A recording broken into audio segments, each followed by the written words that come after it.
All right. Figured it out. There we go. All right, there's the chat. All right, what's up, everybody? Thank you for being patient. Well, thanks, Eric, to be patient while I dinosaur my way through this.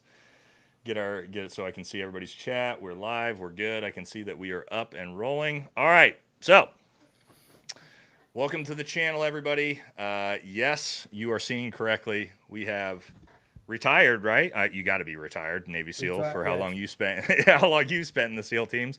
Retired Navy SEAL Eric Deming joins us. I know Eric is my number one by far most requested person that people in the community have asked to have me on the channel. Some storied history with Eric and me and the channel here. Eric, I was man, your big podcast came out about 9-10 months ago, I think, on Jay's channel, Anti-Hero Podcast.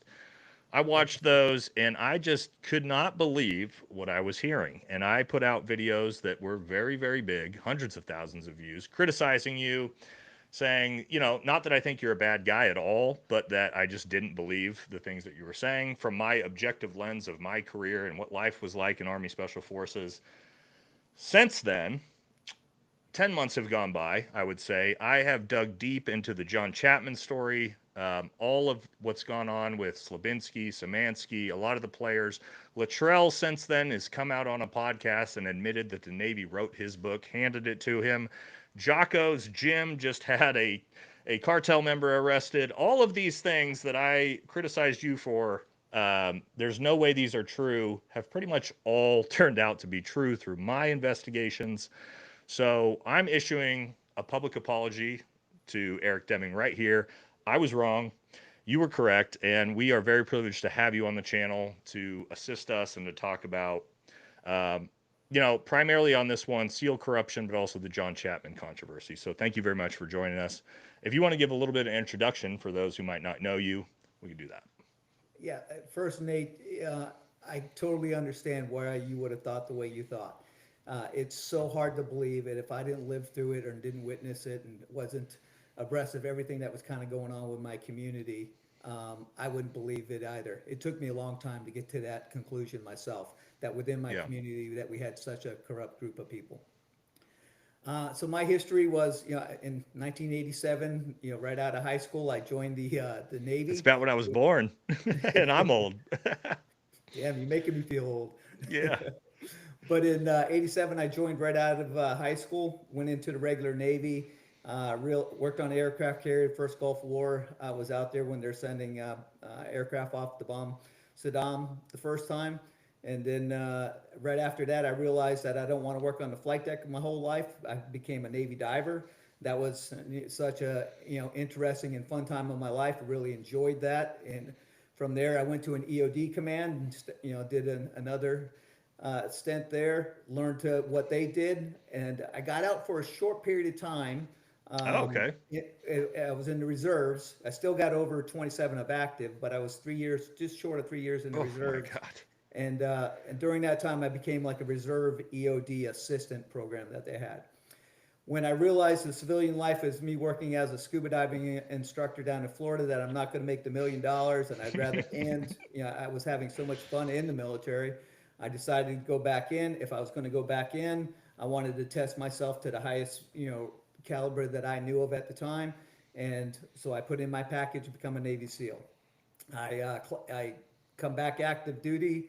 It's actually a little bit of an interesting story because I was at the EOD Mobile Unit 12 unit that I was at. I was their SEAL of the year, and it went up to a couple levels above that, more than just the command.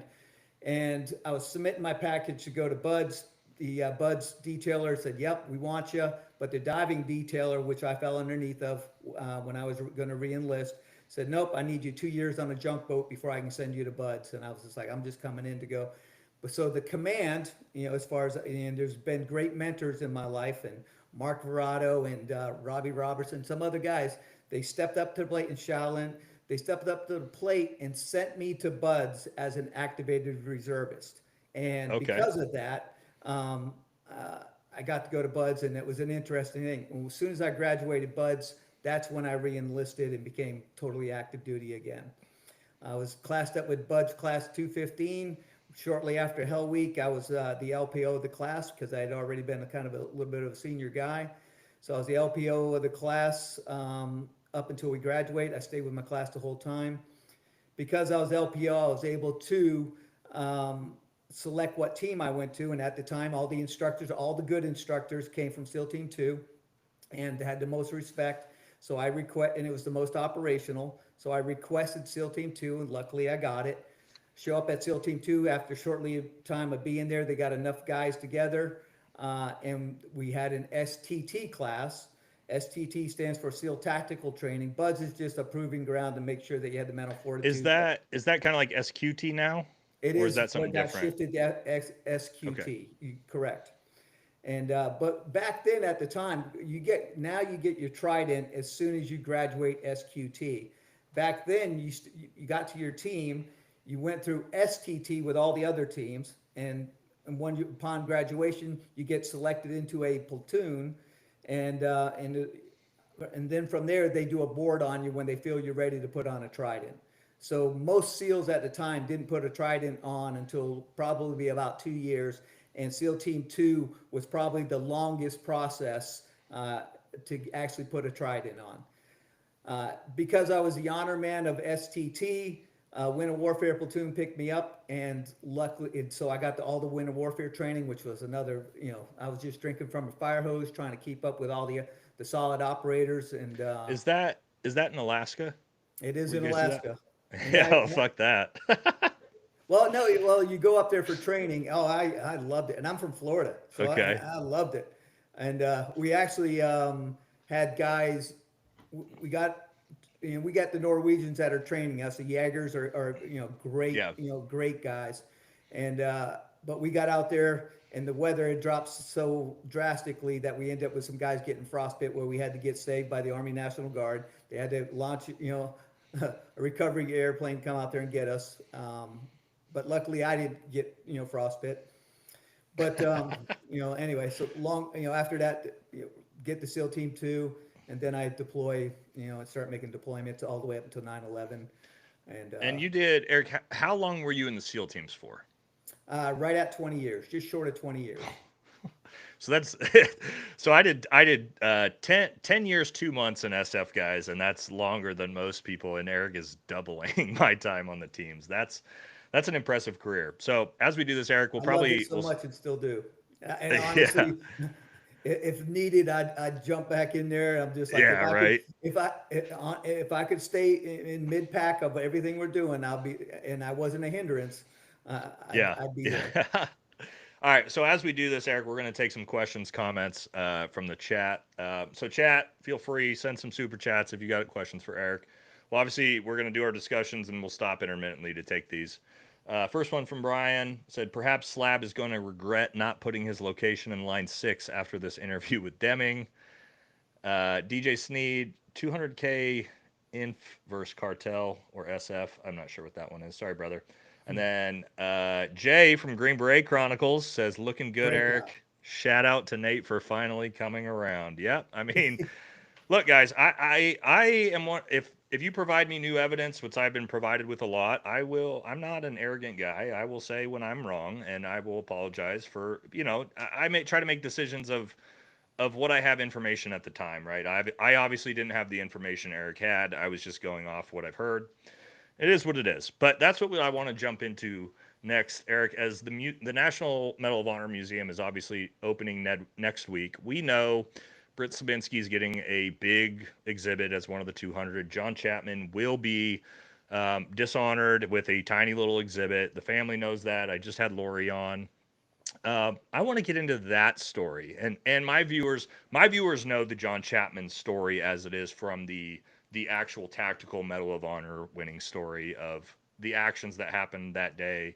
But I want to get into not so much that, but more of the backside of that, which is obviously Slabinsky. We'll get into his actions, but also um, Szymanski, who is a big player that not a whole lot of people have talked about, and his sort of involvement in all of this from the backside. So, if we could maybe just talk about, I want to talk about, as you know it, what the Navy did to try to cover up Chapman and honor Britt Slabinsky instead. If you could maybe like walk us through how that happened, because I know the mission happens, right? And then initially the Navy tries to lie about it. They try to cover it up. They try to make, John Chapman not the hero.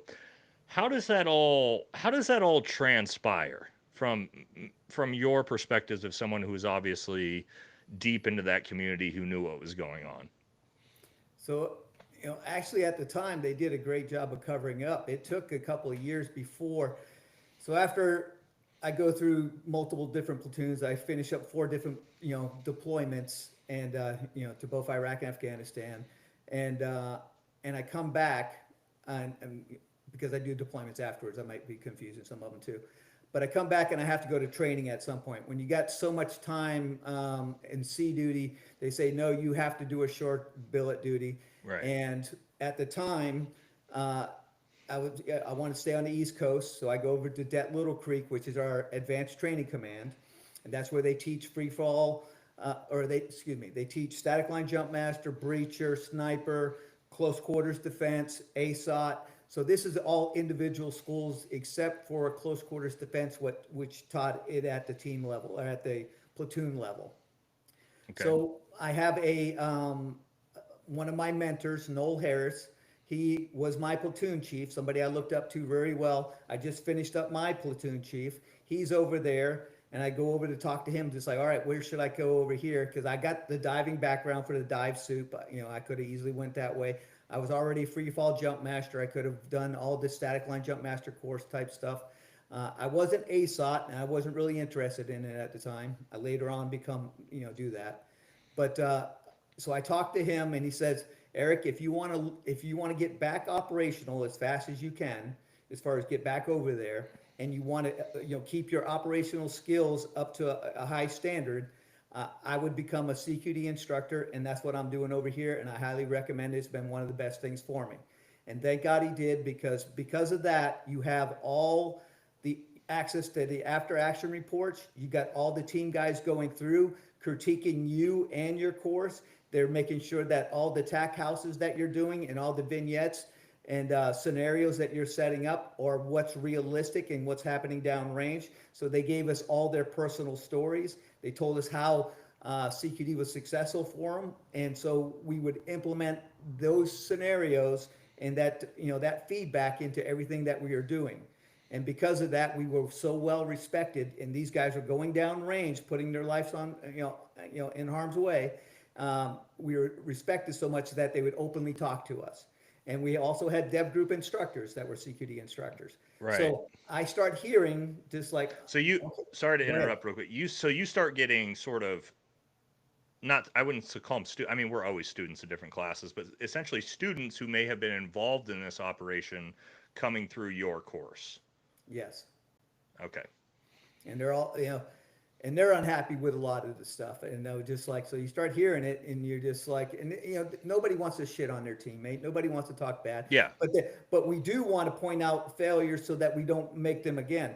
Because as an operator, I could go on target anytime. If I make a mistake and nobody sees it, and it could have cost me my life, and I'm embarrassed because I made that mistake. If I don't point that out to my, 15 Right. other SEALs when we get back and do the debrief, my buddy could make that same mistake tomorrow, on the next operation. So we learn from each other's mistakes. There's no arrogance to it. Yeah. We're not trying to, we're just trying to make each other better. And that's what Yep. the close quarters defense course, really instilled in people and really helped. So it made me, I'm telling you, as far as was one of the best things that ever happened to myself, and many other, SEALs will make those same claims. So you start hearing chatter and rumors about what happened up on the mountain in Takur Ghar. How does that how, how does sort of the how does this get exposed? Because it does eventually, right? Obviously, this gets exposed. We find out John Chapman's the real hero. We find out Britt Sabinski is obviously not. What do you start hearing as these guys that were on that operation start coming through there?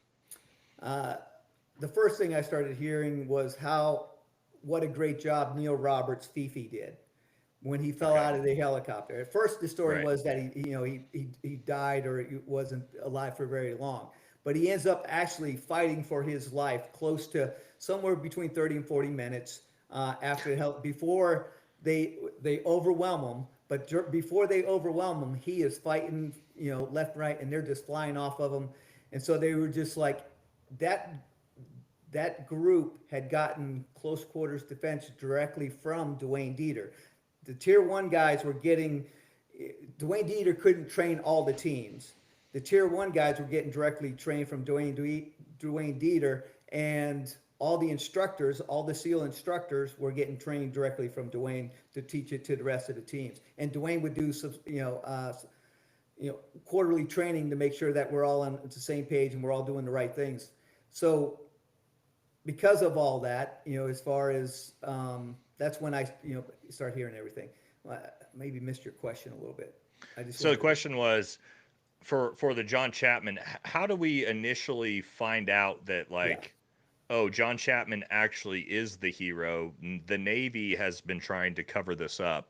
yeah. When do you find out about that?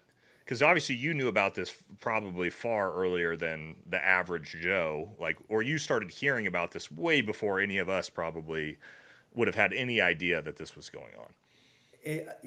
We heard about it, but we didn't have any, the predator feed. I didn't have, eyewitness accounts of exactly those guys there. Even though Turbo was at SEAL Team 2, and and he had done some debriefs and stuff like that. But it honestly took a while for all SEALs to understand what actually happened on there. They were great at covering it up, and Tim Yeah. Szymanski's been good at this, since he started. And then, Now, sorry to interrupt real quick.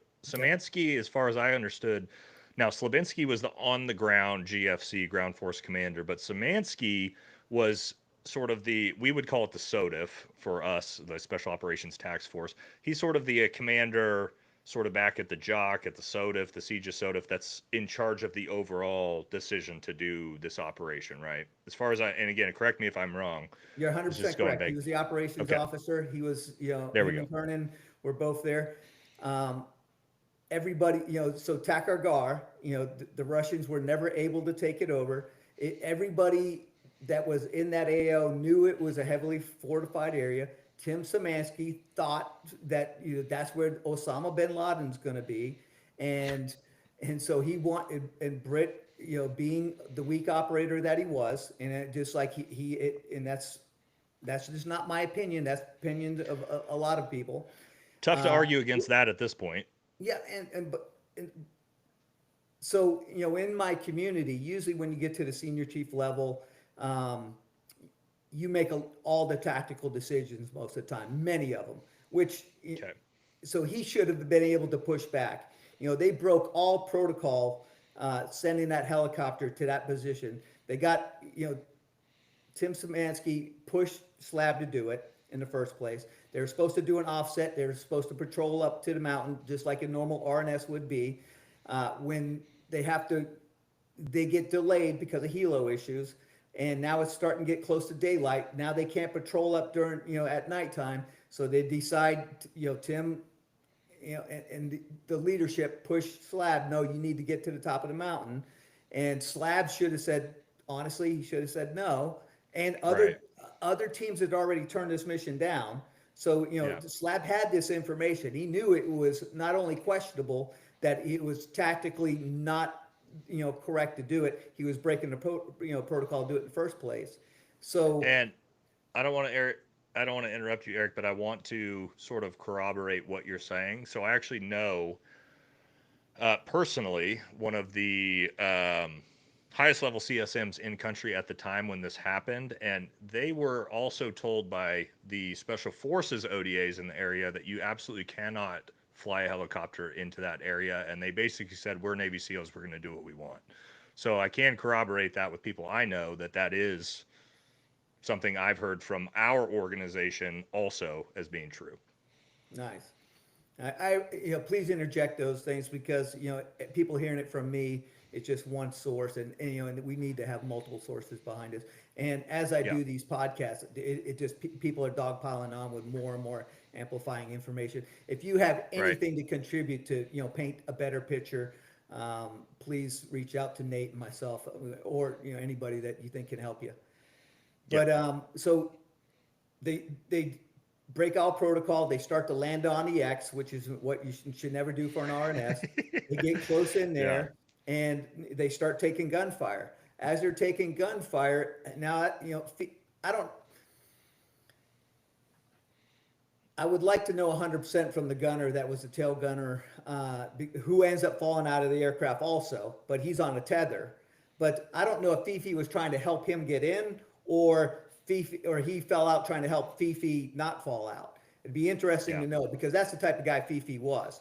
But Fifi falls out. The helicopter took a bunch of rounds into the hydraulics. Now they can't control the helicopter very well. They have to do a controlled crash landing about 8 Right. clicks away, 8 kilometers away. And but Fifi's on the ground fighting for himself at this point, because the enemy knows he's there. And so at that point, that's when Razor 03, as far as crash lands, and John Chapman gets on the radio. He says, "Mayday, Mayday, Mayday," and that's Yep. when everybody else gets alerted what's going on. I'll back up a little bit before it. There was another AC-130 that was standing off at a distance. They had cleared the top of the mountain from their perspective a good far away, but they didn't have the intel that everybody else knew that this was a heavily fortified, mountaintop. So they cleared it somewhat. So that's unfortunate that they did it, but they should have gotten a better, closer picture of it. So the Mayday call comes out. They as soon as they get overhead, they're talking to John Chapman. John Chapman says, "Hey, we lost a guy at the top of the mountain. We need to find out what his status is." And so they turn all their sensors over there and they start watching the top of the mountain up there. And that's when they see Fifi, is up at the top up there, and he's got a bunch of ants around him. He's fighting for his life, and they are eventually able to overcome him. But there's another pred feed that's out there that shows exactly what was going on with Fifi on the agency side that you probably know about. And and so now they're watching what's going on, on that mountaintop, trying to see what they can do to support, Fifi. And that's when Slab and the rest of them, another helicopter finally comes in, picks them up, takes them to a refueling point. They come up with a game plan that they're going to go back up there and get them. They're going to, and by now the Grim, I think it was Grim 32, is overhead, and they're watching what's going on. They came all the way. They came all the way from Uzbekistan. They came down from Uzbekistan, linked up with a tanker. Right. They were hooked to the tanker when they got the Mayday call. It takes them 10 to 15 minutes to break from the tanker to get over top of Razor 03. And then when they get over top of Razor 03, that's when they find out that Fifi's up there for himself, and they're trying to see what they can do to support him. Slab and those boys and John Chapman get picked up from a helicopter. They go to another place, refuel. They come up with a game plan that they're going to land. And what was coordinated to the aircraft, the AC-130, was that they were going to do another offset. They weren't going to land where, on the X again.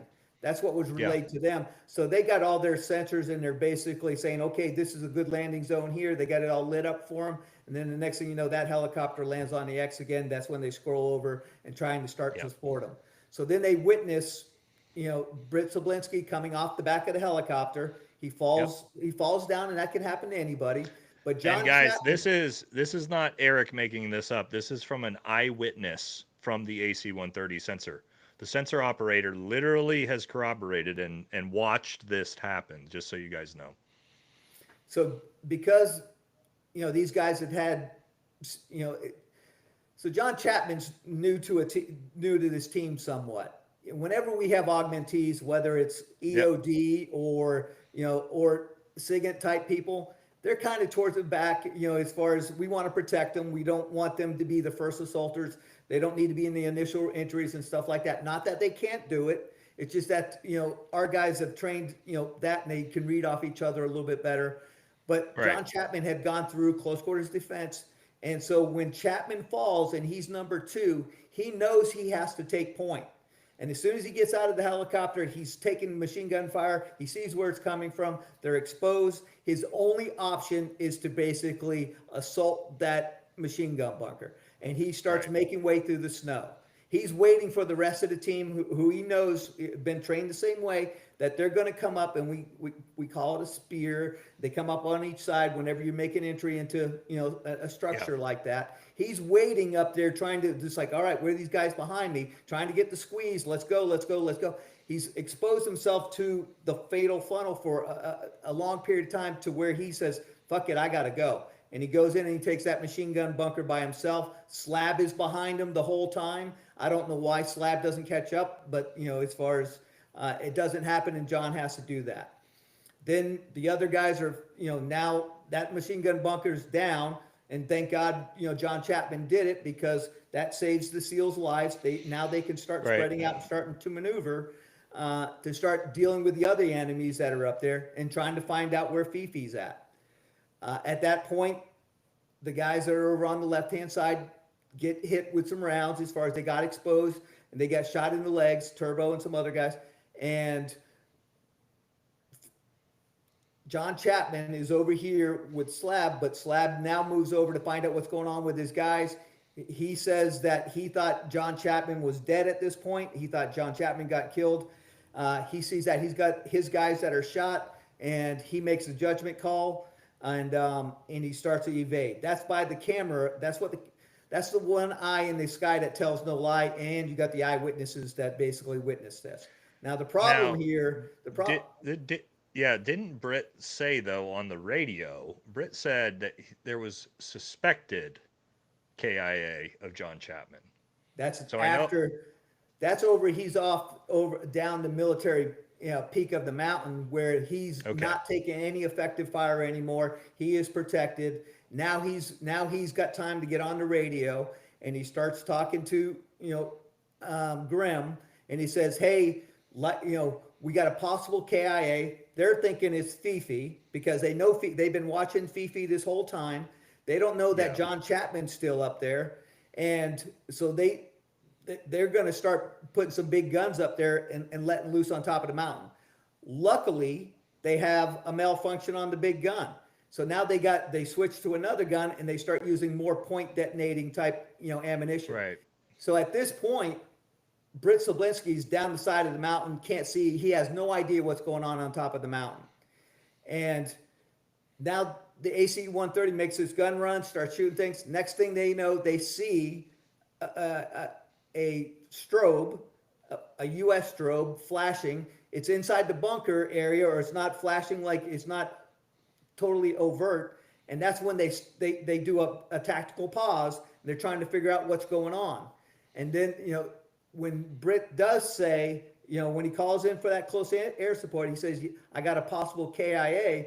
Then they start to realize, like, oh shit, maybe there's Yeah. his possible KIA might be another guy that's not Fifi. And that's when they take that that tactical pause. But now the enemy is still, on the mountain, yet they haven't killed everybody. And John Chapman is up there fighting for his life, trying to make sure he doesn't die. Yeah. So at this point, so kind of what I've always tried to figure out is, and I haven't been in anything this crazy in combat, but I have been in near ambushes. My ODA was near ambush twice on a mission in Aruzgan. Serious stuff. Same thing, had to have danger close AC-130 engagements from about 40 meters. Same type of thing, but obviously the outcome's much different. What I don't understand was how the decision, Slabinsky, he makes a decision to retreat and run because they're taking overwhelming fire. My problem with this story, now I know from what we know the bunkers and it's bad, right? My problem with this story is that we then know John Chapman lives for another hour, by an hour and 20 minutes by himself Yeah. fighting 1v everybody with an Yeah. AC-130 overhead. So how, and Eric, you obviously, you were on the SEAL teams forever. You're even more trained than I am. How does the decision get made to retreat and abandon when we have an AC 130 gunship overhead and it wasn't bad enough that they couldn't kill John Chapman by himself for an hour and a half. How does Slabinsky make that? How does he make that decision? Are they being overwhelmed? Because to me, it seems like if you can't kill one operator for an hour and a half, you're not taking that bad of effective fire. Maybe I'm wrong, but Yeah. the story never made sense of why we just panic. We just panic left John for dead. Do you Yeah. have any better insight on that? The only thing I can, no, I don't know how anybody could leave a man I behind. know that's a hard question because No, no, for no. me it I don't doesn't have. make sense. No, no. It's a great question, I think, and but I don't know how anybody can leave a man behind. When you go through buds, if an instructor gets between you and your swim buddy, as far as you are getting wet and sandy, nobody gets between you and your swim buddy, or And when you go through land warfare, you go through different training. You, there's no way that you move without making sure Right. that you got everybody accounted for, and that A is 100%. that is 100%. and so and then Slab, on his first statement said, I crawled over him and he checked him, he was dead. And then the predator feed comes out and shows that he never got within 12 feet of him. He never even Right. got close to him. Now, some people say John was knocked out. John came back to something along those lines. I think he was standing there, or just being stealth, trying to Yeah. wait for a shot to deal with. John probably never thought the SEALs left him, and he just thought maybe that they were edging, They probing, had slash, they or they hadn't got flanking. up to him because they're taking fire and they're trying to And maneuver up to his so position. he doesn't even realize, he's probably trying to, like, okay, I'm here by myself. Let me figure out what's going on with the rest of the team. And then the next Yeah. thing you know, he's got close in air support coming in, and because Slab told him to take smaller radios with less batteries, and Did because he wanted did to Slab lighten up the load. did Slabinsky call for fire on top of John Chapman? That's also what I've 100%, heard. not knowing he and That's what the AC-130 and pilot luck said. and luck and luckily John wasn't killed by friendly Yeah. fire. Thank Yeah. God he was. And thank God the big guns on the AC-130 had a malfunction, because they were going to light the whole top of it, and there's no way John would have survived it. But when Yeah, they John's were gonna proximity det those rounds, guys. For those of you who don't know what it means in CAS, close air support, if we blow those rounds up, proximity rounds above 10, 20 meters above the ground, and it blows out shrapnel below, it'll kill everybody. So that's what Eric is describing there, what they were gonna do, but they were malfunction on that. Thank God they did. And so when the other rounds start coming in, I think that's when John, like, holy crap, I need to get into a bunker and get protected. Yeah. And Oh yeah. Oh yeah. I've been and there. I've been danger close to an AC-130, and you're not, guys. You are not standing out in the open. You're finding the tiniest little cover you can and praying for the best because it's scary. yeah, and John, because of radio issues or whatever with the AC-130, he doesn't know this is coming in, but he's trying to get into a protective bunker. And that AC-130 stays overhead to a point where they almost, they get in a lot of trouble because they wouldn't leave. They wouldn't leave. Yeah. They understood the best uh, situation, what was happening on the ground, had the best situational awareness, and so they're trying to stay up there, but they don't even know that it's John Chapman yet. They're just like, they just know Right. there's a strobe up there, and they're trying, Right. and so And the they Taliban have don't have strobes. Yeah. and so they have to return to base at some point, but they're trying to stay there long enough, and they know that the QRF is coming in with the third helo now to save the Navy SEALs and John Chapman, and they wanted to stay overhead as long as they can to paint the best picture so that they come in. And then when that third helicopter comes in, unfortunately it goes to the same place. There's still enemy on top of the mountain. That helicopter starts taking rounds. John Chapman sees what's going on, even though he's been Right. shot, and everything else. He goes, that's his ride home. These are his brothers. He doesn't know where the Navy SEALs are at, but he exposes himself to try to save those guys in that helicopter. That's when John Chapman, in my opinion, should be Yep. awarded the second, Number two. Medal of Honor. And Yep. for those actions alone, that's when he gave his life. He already saved the SEALs, but now he gave his life to defend his brothers who are up there. And so from the story on, at that point, they finally, even though they take some heavy casualties, they overwhelm the enemy, and they take the top of the mountain at that point with the Rangers that come in Right. to do it. Now, you would think that would be all the story, and that, everybody involved in that mission, even though you can make a mistake and leave somebody, and the whole It thing that happens. you never leave a man behind. I mean, that's ingrained in us also too. But if I was a hindrance to the team and I was gut shot, or I was just like, I'm just telling you, there's no way, I know I'm not going to live. I'm just like, quit dragging my fucking ass, get yourselves going, and leave me, because I don't need this on my conscience. So there's times that this could happen, but this isn't one of them. Well, but I would argue, Eric, we as soldiers, we as combat veterans, we as operators feel that way about ourselves. However, we don't feel that way about our teammates.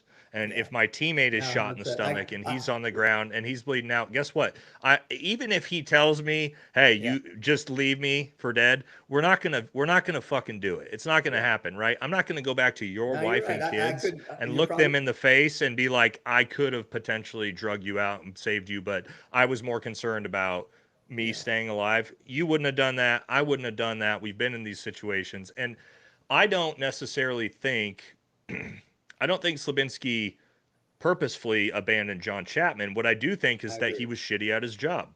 He wasn't a Yeah, good element leader. He didn't know where his men were. He wasn't battle tracking the men around him. yeah, And failures of that leadership yeah, is what led to him abandoning John Chapman. The fog of war is brutal. You know that. I know that. However, how many times have we gotten on the back of a Chinook where I count my men in, and if I'm missing somebody, we're not fucking leaving. I'm yeah, not just like, ah, fuck it, good luck. He must have died. And yeah, and Slabinski has said that. He has said, I decided to just leave because I thought he was dead. He said yeah. it word for word. That was out of his mouth. We're not making that up. So again, I don't like the idea of beating him up too much for the operation itself, right? But my problem is that operation doesn't warrant a fucking Medal of Honor. No, Those decisions don't warrant a Medal of Honor from the leadership position. not only doesn't warrant, not so much to hold Slab accountable, but for the people, Tim Szymanski, Kernan, the guys that pushed him to land on that top of that mountain. Well, first, for breaking protocol, Slab should be at a minimum just like, hey, we appreciate your service. It's time for you to go find another profession, because we can't trust you tactically. And Right. so, and not on top of leaving, John Chapman, but the tactical decisions not to push back against Tim Szymanski and Kernan, who pushed him to do Yeah. this, and all they were doing it was to make a name for themselves. They sent their guys into an ambush situation because they thought Osama bin Laden was there. They didn't do their due diligence as leaders. It's heartbreaking, and every person that died on that mountain, they need to. That's where the failure was. Now, how did these two officers and Szymanski both promote after this point? It makes no sense. I'll tell you this, Eric. Me personally, as an element leader on Operation Senior NCO, had I left another Green Beret on target that was alive for dead, and I'm in charge of accountability as a operations sergeant, team sergeant, element leader, whatever, my career would have been over. It would have been so over. I would have been privileged if I just went to work in the arms room for the rest of my career, maybe admin, but I would have been absolutely done. Do Yeah, not promote, like probably, hey, you're not reenlisting from our side of things. yeah, So the fact that, and that's what we're going to get into next, guys, is this yeah, isn't where the story stops. This is where the corruption story, sort of, in the Chapman story, sort of starts. The yeah, mission, again, combat is, and Eric knows this, I know this. Combat is rough. It's terrible to figure out what's going on. You don't know. Fog of war is a real thing, but again, failures are failures. We accept those failures. We learn from those failures. That's what we're supposed to do. But that's not what happens next. Now, before we jump into that, Eric, let me take some of these comments real quick, okay, and then I got to go pee, guys. Sorry, I've been just got done with the war room. It'll take me a minute, but all day, every day. $100 donation. Thank you very much. Wow. It says, thank you for doing this, Nate, Eric, and the Anti-Hero Podcast. Love from New Jersey. Thank you, brother. Appreciate it. Sergeant Will, I'm an infantry sergeant. We train 2-to-1 odds. I get injured, making you combat ineffective. An AC-130 is a force multiplier. What the F? He abandoned Chapman. He had the firepower. Now, I wasn't there. Eric wasn't there, but again, from guys who've been on the ground and been in combat and had a AC-130 overhead, and again, Chapman was alive for an hour and 20 minutes by himself. You can't Yeah. tell me that entire SEAL Team 6 couldn't have held their ground long enough to get Chapman to safety. You cannot convince me, Eric, and I'm sure you probably feel that same way too. You cannot convince me that they were in such an overwhelming situation that they couldn't have assisted John to get him out of there. I don't believe that. Not with an AC-130 gunship Yeah. over your head.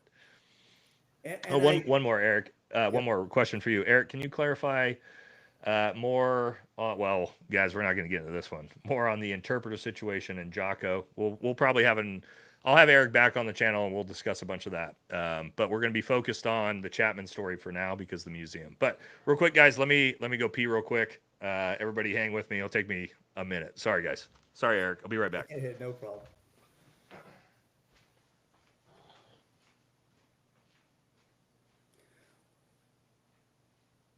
I don't know if this is live right now as far as, but dead time is wasted time.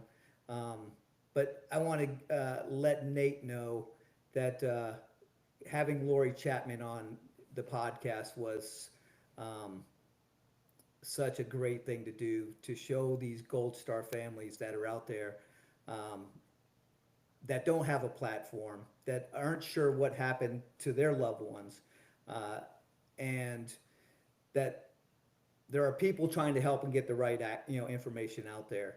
So reach out to other Gold Star families, like, and I've talked to several of them that we're doing the investigations about, and because I'm all about getting down to the truth of things. So if you're a Gold Star family and you don't feel like you got the right answer sometimes, don't hesitate to reach out to me, and I think Nate will have my email, posted on there at some Sorry, point. everyone. Went from podcast straight Hey, what into I was talking about, straight into podcast. I don't know if it was recording or not, but Oh yeah, we're live. We're recording. So okay. So I was telling the audience that thank you for having Lori Chapman Longfritz on, because oh yeah, a lot of Gold Star family members never get a platform to get their story out, because they say, oh, they're a grieving widow, they're a grieving right. family member, and they don't get the credibility, even though they have accurate fact information, and Yeah.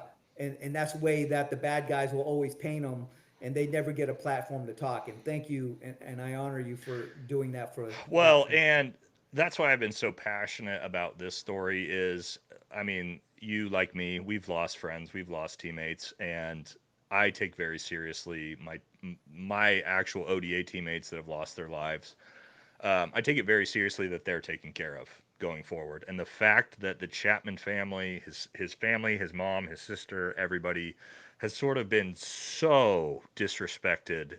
It's just, as Gold Star family members of a real war hero, is so disgusting to me, and it's all for political means, right? It's all to save face. If we really like, if we call a spade and boil it down, and that's what we're going to get into next, is why then, following this operation, I think you did a great job of walking everybody through really what happened out there. But now we get into what happens after, which is, you would think, like you mentioned, hey, this is cut and dry.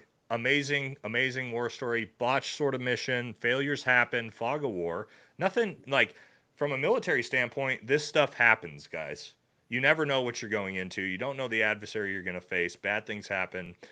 But then, instead of telling the truth of this story, that it was, it was a failure from a lot of different angles, but we honor the heroes. That's not what happened. We Yeah. had sort of we had the people who were behind the failures then decide they needed to cover up the real hero, being John Chapman, and honor themselves. So if you could sort of tell us, how exactly does this happen, that the Navy covers this up and then sort of paints Britt Slabinsky as the hero of this? How does this whole thing transpire? Obviously, with Szymanski and everybody involved in pushing this and forcing a Medal of Honor. I don't know if it was forced. It seems like Brits kind of accepted it willingly, but how does this backside of this stuff actually transpire? So first thing, they honor Chapman by giving him a Air Force Cross. The Navy SEALs write him up. They put John Chapman up on their wall of honor. He's up there with all the Navy SEALs that have done honorable things. He's done great things. So they recognize him to that level of basically that he saved the SEALs' lives when they went around. Yeah, What happens is that when the Air Force wants to upgrade that award, they yeah, start digging into the Predator feed and what the AC 130 had recorded. And at that point, they could triangulate who was who on the battlefield. And that's right. when, so there's new information that might change John Chapman's Air Force Cross. So they start investigating it. They're like, wait a minute, as far as now that we know this is John Chapman and this is not Britt Slabinsky, Right. and now we know who's who on the battlefield, just like, wait a minute, Slab never even gets close to him here. Yeah. And they start pushing back, just like, hey, we need some amplifying information. It's obvious after you guys went down the mountain that John Chapman is still alive. Now that we know exactly who's who on the battlefield. And so mistakes happen, fog of war. The Air Force is not trying to do anything to discredit us. Things happen on the battlefield Right. that but at that point, that's when Britt Sablinski and Tim Szymanski, they push back and like, nope, you guys got it wrong. It was the Afghans fighting the Afghans. Those are not John Chapman up there. What? Yeah, this is what they even make a video, trying to counter the Air Force's The argument. Afghans fighting the Afghans. Yep. And so in close guys that have been living on top of this mountain for a long period of time in close proximity to each other. And Right. here's they stripped down John Chapman. They put his strobe on him. They put his uniform. They started using his gun to fight each other. So What? so the story doesn't make any sense, and it just Right. like it shows you the level of cover up that they're willing to go to. They thought Right. nobody would ever question a Navy SEAL. And Right. when the Air Force did it, they pushed back and they said, you got it wrong. And they said that they would agree to everything up until John Chapman comes back to life, they said. With so that's But what John Chapman gets his there's video footage of John Chapman coming right. back to life and fighting the enemy off. The one eye that tells no lie, the video camera. And Right. you got eyewitnesses that were, working the sensors that are up there. As far as, Rob Harrison went on to the After Action Report podcast, and you guys should go watch it because he is an eyewitness, and it'd be good to have him on your show at some point, Nate, because he can go into real detail on this.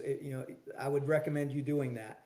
But he's also in the room when the Navy comes or on a video conference when the Navy tries to counter with this counter argument. He's just like, no, that can't happen. And he say, Britt, you weren't even on the top of the mountain anymore. You were way down Right. the mountain sliding away. I had the best view, but they come up with this counter argument and try to squash. That's when they tried to squash his Congressional Medal of Honor. And that's the Right. only reason John Chapman didn't get two, because the Yeah. Navy had this counter against it. And that's why he was only awarded the one for saving the Navy SEALs. And he should have, honestly, been awarded the other one. Is there, to me, and now that from your podcast, from talking to everybody involved in this, all the way up to the JSOC level, to talking to people that I can't even talk about that were in back rooms of like people, somebody like Szymanski flipping a table over, almost so mad that John Chapman's going to get awarded this Medal of Honor, doing everything he can to stop it. Yeah. Is there any other reason for the Navy and SEAL Team 6 and Naval Special Warfare to have tried to stop Chapman's award other than specifically they knew that if Chapman is honored as the hero, it makes SEAL Team 6 look like failures, like cowards, that an Air Force combat controller is the Yeah. one who saved an entire team of tier one operators. To me, that's kind of seems what it is that we have to cover up as commanders our failures as commanders and uphold our reputation as our unit. To me, that seems like what this whole thing is all about is protecting, I really want to say narcissism and arrogance as SEALs. I really can't find any 100%. other way around it. Is there any other reason that this would have happened from your perspective as a longtime SEAL other than that? No, hell, not only no, but hell no. And at this point, I think it turns criminal because now they're making false statements, and now because of that, Britt Sablinski gets awarded a false award, in my opinion, and that Right. should be stripped from him, and he should be made an example I agree. because because if you don't hold people accountable for bad actions, later on we end up with Marcus Luttrell doing something very similar. When we end up with multiple guys saying they shot Osama bin Laden, we end up with guys killing Green Berets. And so, because of this initial Yeah. corruption and nobody being held accountable, and these guys were able not only to stay in, but now they got to keep covering this debacle up. Who do you think is that they're going to try to keep or push away from the command? People that are going to, with integrity, that's going to stand up and fight against all this corruption. And so if you were down at Dam Neck at this time and you were you were a solid operator. I mean, you're top shooter, top performing, and all of a sudden you see these other turds getting advanced above you. It was Hmm. because of this Samansky, Dev Group Mafia, and that's what they were called as far as Dev Group Mafia. They would sit there and talk about you behind your back. You would walk into a room, they would shun you, and you would feel like, why in the hell am I not fitting in? I'm outperforming all these guys. I'm a better operator, but why in the hell did they just advance Britt Sablinski to Master Chief? Why is Right. he even in charge of people? And so people get passed over for promotion. They said to screw this, and they're like, I'm getting out of this canoe club because it's first thing, I'm going downrange with guys that don't put my life at a value, and they maybe would run away, if something happened. So I can't trust them. So many good guys either leave because they don't advance, they don't get recognized the way they should be, or they just get fed up with the corruption and they Yeah. move back over to the teams or they get out. And so So, if you felt oh like you yeah, were sorry, go ahead. shunned, just if you felt like you were Yep. shunned, you got shunned because you were a good operator. And all you great operators out there that have, that are witness to all this type of stuff need to start speaking up and become part of this true brotherhood. This whole long live the brotherhood. The brotherhood is fucked. It's long live the true brotherhood. The true brotherhood is Yeah. going to stand up and call out Britt Sablinski, Marcus Luttrell, Jocko Willings, Tim Samansky, Dave Cooper, Scotty Keltner, and all the guys that we Tim dealt with, Kennedy. Tim Kidd, and thank Yeah. God because you guys as Green Berets are holding your guys accountable. Yeah, it's we talked about that before we came on, Eric. We don't fuck around with that as Green Berets. You're a scumbag who makes up stories and lies and is corrupt. We're gonna out your ass. And it's good to see that you guys have that as well. What I was just gonna say real quick, Not as Eric, and I'll much let as you we should. continue. Yeah, I know. Well, I think it's starting, right? So I think that it's one of those things that now these strings start getting pulled and more get pulled, and that ball of yarn is starting to unfill or as quick as possible. But we have what's called in Special Forces Regiment failing upwards. Okay, so we Yeah. have a lot of our shit bag, and I bet it's the same over there. We have a lot of our shit bags that fuck up, do things like this, and we don't kick them out, and we're not good about it either. We don't kick them out. What we do is be like, well, we don't want this fucking turd on our team. So we're going to send him to SWIC, which is our Special Warfare Training Center. He's going to go be an instructor here, and then he's going to go do this assignment here, and then his ERB, or which for us, I don't know if you guys have ERBs, but our enlisted record reports. that shows everything I've done. All of a sudden, I've got all these specialty instructor assignments, and it looks like I've done all this great stuff. And so I'm going to promote fast when really those guys are some of the biggest fucking piece of shits. And it sounds like you guys have a little bit of the same problem of this failing upwards problem. And then those guys are in charge. And you Yeah, end up with a situation where you have Szymanskis and Slabinskis in leadership positions. it's worse than that within my community. And why I'm saying that is because if Tim Szymanski, when he was a junior officer at first thing when he graduates buds, he goes to SDV Team 2. He's only there 2 years. Usually what happens when you show up at a team, and then he gets to go over to Dev Group. I don't know how he gets to go to Dev Group early, but somehow he moves over there sooner than he should. But usually you have to prove yourself and do multiple deployments on a team before you can, and before you get to even screen for Dev Group. He gets over Okay. to Dev Group. He obviously didn't earn the spot. Somehow he got over there, but he's not performing to the highest level. So he starts seeing all the other turds that are, and our saying is the turds float to the top. He starts seeing Okay, that's better than failing upwards. I like that. and so he starts teaming up with the guys that got multiple DUIs, the guys that got drug issues, the guys that basically are making poor ethical decisions and tactical decisions, and he to a point where he gets reprimanded by the command. Said, "Hey, you're starting to hang around with the guys that are problem children, and it's not a Yeah. good look." And then the next thing you know, that was within his own team, his own colored team. Then he starts organizing the other colored teams. That when I say colored, because I need people to understand when you got numbers, in the SEAL teams, and when you get to Dev Group, you got colors over there, and you got different color ones. And so he starts organizing all the shitbirds, and they organize themselves in a way to start pushing out anybody that's going to basically, and that's when he brings in, Frank Cucci. Well, first thing, Dwayne Dieter is down there teaching close quarters defense. Dwayne Dieter's a civilian. I don't know if everybody understands that or not. And he was up in Maryland, and he was on a DEA task force. He came up with this operational fighting system that basically we adopted. And this is in 1990. Well, Dwayne is down there, and this stuff is saving our lives, and it's doing what we need to do. It's operationally focused training. And he's got a great reputation down there. It gets to the point where everybody at Dev Group says we need to push this to the rest of the teams, and that's when he starts training instructors.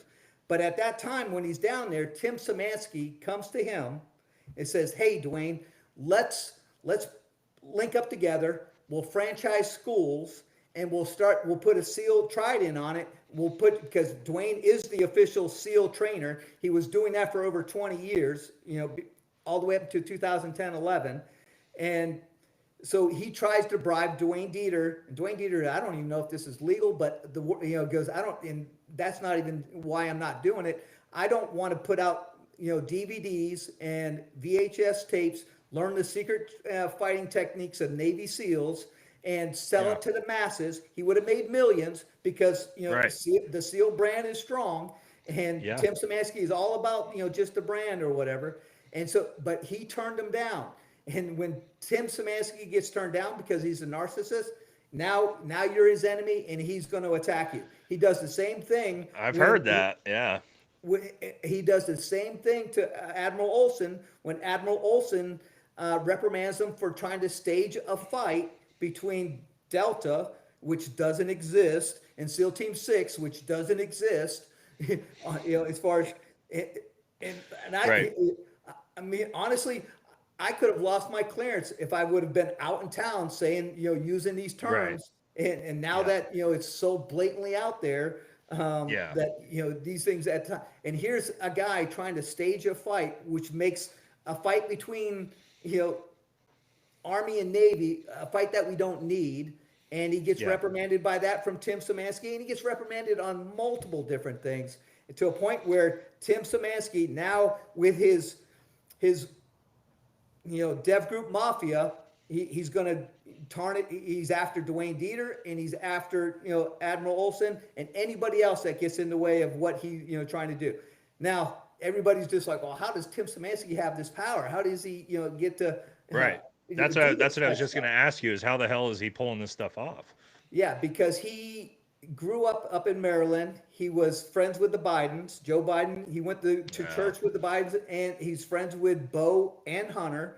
And And it's every high time, level general officer corps stuff. and Yeah. Okay. and I haven't been able to confirm this yet, but I think Joe Biden was the one that wrote his recommendation letter for Tim to go to the academy. Now, Wow. so, Really? yep. And that So would have been in what, like the 80s? yeah, that was yeah. And Yeah. so Oh my gosh. So Oh my every gosh. time they try to hold him accountable, somehow Oh, somebody he yeah. puts the word out, and and basically they come back and they save his career. And, Yep. and Yeah, you so can't. instead Yeah, of Tim nope. You can't Szymanski, kick this guy out. Yeah. Oh my gosh. I had no idea. That's wild. yeah, and what's worse is that a lot of people didn't know this information, didn't have it, especially on the team numbers, the numbered teams over there. And Tim Szymanski comes out of Dev Group to be the Group Two Commodore, and they're just like, all right, we got a Dev Group operator as a Yeah. Commodore. Awesome. Whatever this Right. guy says is, they had no clue that he failed and got sent his own guys into an ambush. They never knew about him trying to bribe Dwayne Dieter and try Yeah. to franchise the school. And he brought in a guy named Cucci, who, as I sent you some stuff that basically did sell out to Tim Szymanski and try to. He was the first brander, learned the secret fighting techniques of Navy SEALs, giving away our tactics. Honestly, he wasn't giving away our tactics and techniques and procedures because it was Yeah. all bullshit. But he was selling it Right. like it was, like he was a Right. SEAL trainer. When he got kicked out of Dev Group because he didn't show up for training and just like said, hey, don't even come back on the compound anymore. But Tim Szymanski, that's who he teamed up to do this Dev Group Delta fight with. He was the promoter for it. So that relationship. Now you say a Dev Group Delta fight. Was this like they were gonna get them in a ring and like fight each other? What do they mean by a Delta Dev Group like fighting Comstock. each fight? Okay, so Like what Comstock. extrapolate on that? Okay, I sent you the link of the article from Seth Hanna, and Yeah, we'll put that in the description, guys, too, so you and guys can watch it. it goes really into depth on that whole thing because he talks straight to Comstock. Comstock was your Oh, Dale combatives. Comstock? Okay, Yeah, yeah. he's your combatives instructor. So legitimately fight each other. In Virginia Beach in a tough man contest that was publicized. What? How ridiculous does that sound? And Well, especially because back then when it wasn't, the it didn't internet wasn't a exist, big thing, and it was like super tier secret. 1, you were supposed to not talk about this stuff. That's so crazy. Yeah. So because of Tim Szymanski's and his connection with the Biden families up in Delaware, that's Tim has always been protected, and the rest of the Yeah. teams never Oh man. knew how bad of a operator and leader and how morally corrupt he was. It wasn't so. Remember when I talked about that? I went over to Advanced Training Command as an instructor.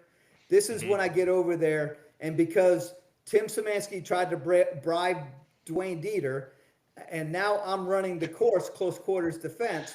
Tim So Szymanski, you've got one-on-one connection with these guys. You've like oh, worked with these guys. I am not only am I one on one, I Oh, am fighting them back in right. 2008. You Okay. know, Yeah. and here's I just know what the operators want and what the operators are requesting. I had thousands of critiques, and Tim Szymanski wants to bring in this fuck turd Frank Cucci, and make it more about mixed martial arts over that type stuff, and get away Which from is these just like Eric, we fought wars. Like, why the fuck are we heavily focused on mixed martial arts and not using our weapons? Because that's what we use in combat, right? and that is what CQD is. It is all Right. focused around the gun. And I highly Yeah, and it recommend should that. be. That's what we do. I've always said, And Eric, it sorry to all interrupt you. integrates. Your Yeah, unarmed skills and your armed skills integrate. And right. it's if you talk to any team guy, and what's also great about it is I got all the critiques. I got critiques from Jocko.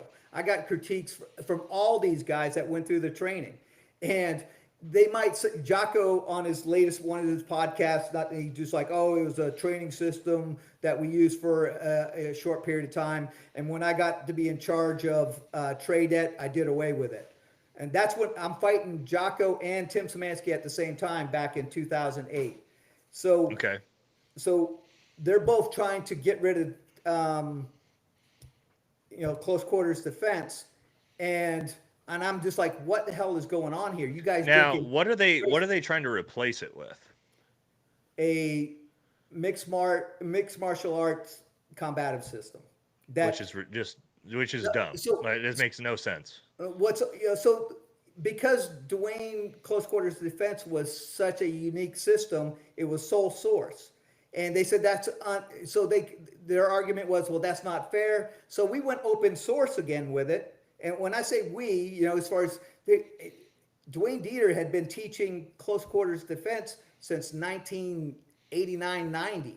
So this is 2000, Yeah, 2007, 20 8. years almost. This is how long we've been using the system. This is why we had so much success in Bosnia with the prisoner snatches. He personally Right. trained up those guys to deploy and do that job. Dwayne Dieter deploys with us to Iraq and Afghanistan or with other agencies. That's how well respected, and that's how well respected all the instructors were. So I got Dev Group Operator that I didn't know so much about until I started, getting more and more information when they tried to do away with this course it was the number one requested course. It was the number one course that everybody wanted more of, and it validated all these skills, and we were the most trusted instructors. And you go to those training commands. If you go back and look at the history, instructor of the year, close quarters defense instructor, because it was so important, the job that we were doing. If you train somebody and they did that exact thing that you trained them in, go to the ground and get into a grappling situation or something like that, and that got them killed, it's just like Yeah. you trained that person for failure. And so in a gunfight, you want to stay on your stay on your Yeah. Oh, feet. yeah. Oh, I've said 1,000 times, and what we say is, if I'm ever in a situation where I don't have my gun and I'm on the ground wrestling a combatant in combat in the house, and all my teammates are gone, I am in the most. I don't even know how I've gotten into this position. Now, It's, there are some crazy stories about hand to hand combat when it gets down to it, right? But like, that should not be the primary focus for what we're training in a CQB or CQD situation. It doesn't make any sense, right? it Because doesn't make any sense. And I've got weapons on me for a reason. and and you get this, and all the good operators got this, understand it. It is, you can logically just go through this. And what you should do is play a drinking game and watch one of Jocko's podcasts and see how many times he says jujitsu, and you will be drunk within the first 15 minutes. And Yeah, as I'm us, not. I don't believe in jujitsu. Like, jujitsu is great if you want to do it, but for a combat, like actual combat with a team type of situation, it's like I mean, it's great for physical fitness, I guess, and like, honestly, judo is 1,000 times better for a combat because I stay on my feet, right? I can put you on the ground, but I'm going to stay on my feet. I'm going to use my weapon systems. yeah. There's a bunch of different types of martial arts that are far better from a war fighting perspective. Now, no knock on my Brazilian jiu-jitsu guys, I train it myself, but like, if I've got a gun, I'm not about to wrestle you on the ground. Yeah, and I got nothing against it either. It's just not operation. It's a sport based. Um, you know, Yeah, for sure. it's sport based. You got operational where there's a high risk that you're going to die, and the high risk Right. you're going to die, you don't use these tactics. And Right. so, Yeah. and that's where we operate in the high risk world where there's a high probability if you make a mistake you're going to die, Right. and just In a split second. in And a my split and my second. enemy has weapons too. Yeah. not only, yeah, you can, your enemy can be far, it can be close, and it can be multiple adversaries. All the sports based stuff is you have rings, you have referees, you have weight classes, you have rules. Yeah. If you train in that false environment, you're Right. going to make mistakes on the battlefield that are going to cost you and your buddies lives.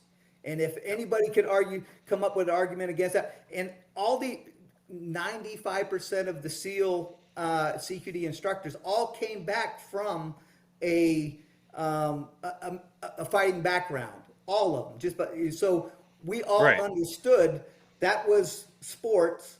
This is operational, and that's why I had thousands of critiques, and that's why we had ran such great, tack houses, and why the operators were so successful. And the only operators that failed on the battlefield are the ones that fought against this system. Tim Szymanski, Jocko.